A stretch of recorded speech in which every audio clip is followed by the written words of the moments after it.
Welcome to the deep dive. Today, we're getting into something really fascinating, a teaching dialogue called The Art of Honoring Others. Hmm.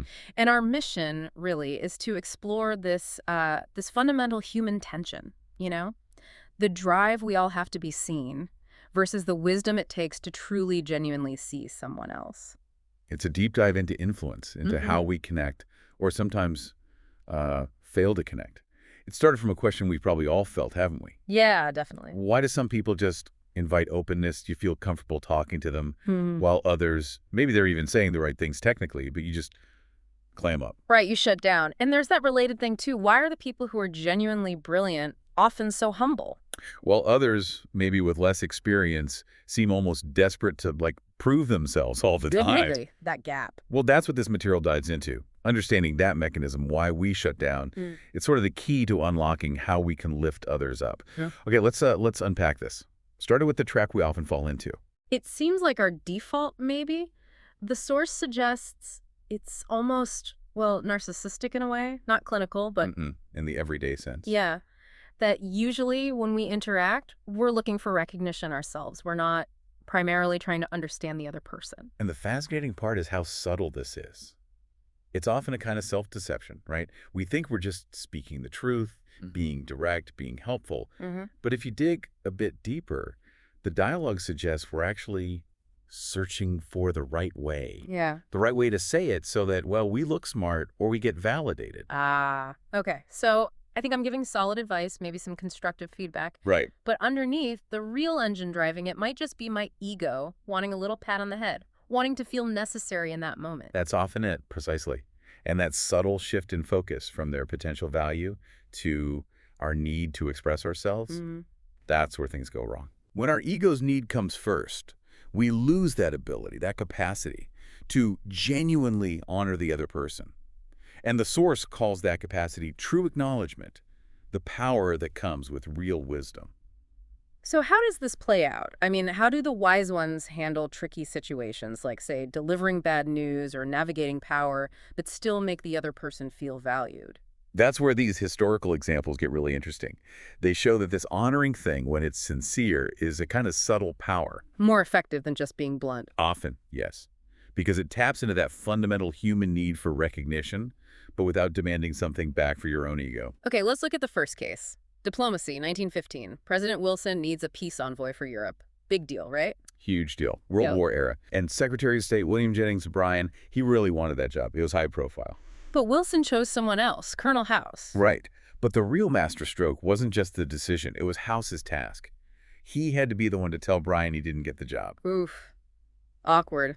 And do it without offending him, without causing this huge political mess in the cabinet.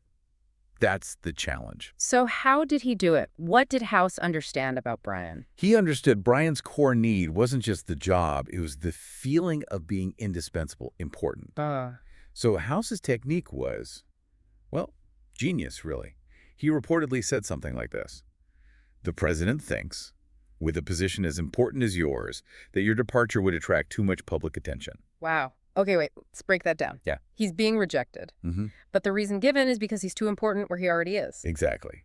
House didn't say, you're not the right fit, or we need someone else.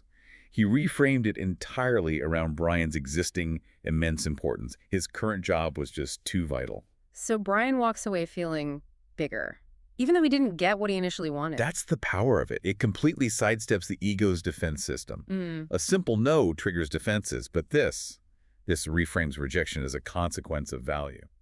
That's incredible. It really shows how understanding that deep psychological need is key. It does. And it connects to another historical figure who understood motivation, perhaps better than anyone, Napoleon. Ah, yes, Napoleon and his medals. His toys, as he apparently called them. Right. He gave out these awards, these bits of ribbon and metal, to soldiers. People apparently questioned him, like, why bother with these trifles for tough soldiers? And his answer was pretty blunt, wasn't it? Very pragmatic. He said he did it because toys still dominate man. He wasn't being cynical, really. He understood that people are fundamentally driven by emotion, by acknowledgement. You live by the emotion of being recognized. Force wins battles, maybe, but recognition wins loyalty, effort, that extra mile.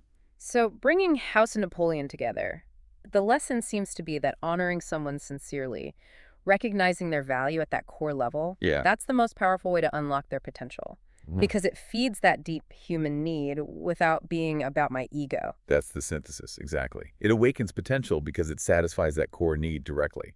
But this does raise a good point.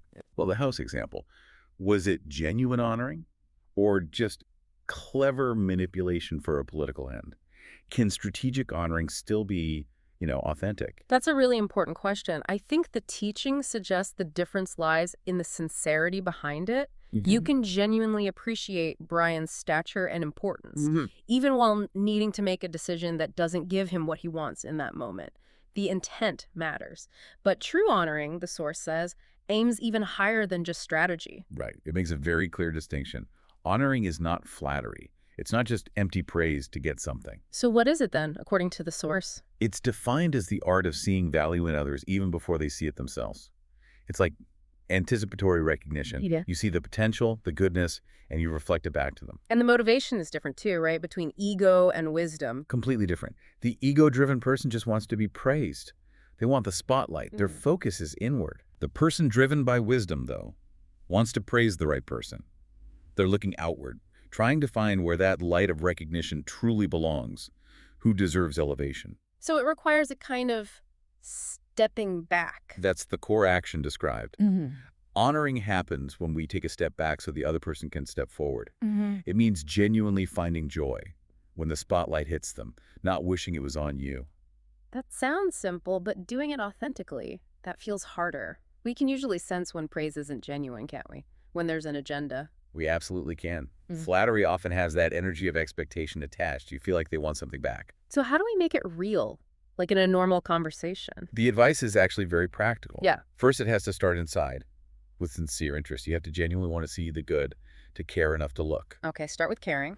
Then what? Then look for something specific, maybe even small, that others might overlook, and express it simply with presence. Don't overdo it. Simple, sincere language. So not just good job, but maybe. I really appreciated the way you handled that difficult question in the meeting. You stayed so calm. Exactly. Specific, clear, direct. I noticed the extra detail you put into that report. It really made a difference. Something concrete. And the key ingredient seems to be the lack of expectation. That's crucial. The energy behind it is everything. If you honor them, hoping for something in return, liking you, promoting you, praising you back, it just feels like flattery, like a transaction. But if you offer it freely just because you genuinely saw that value, that spark, that energy resonates, that's what touches their spirit and can actually activate their potential. Okay, connecting this back.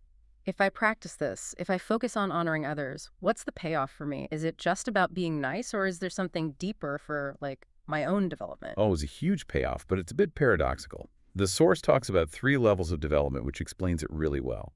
It's about where your focus lies regarding recognition. Okay, level 1. We've touched on this, the smaller, immature person. Right. Their entire focus is wanting to be recognized.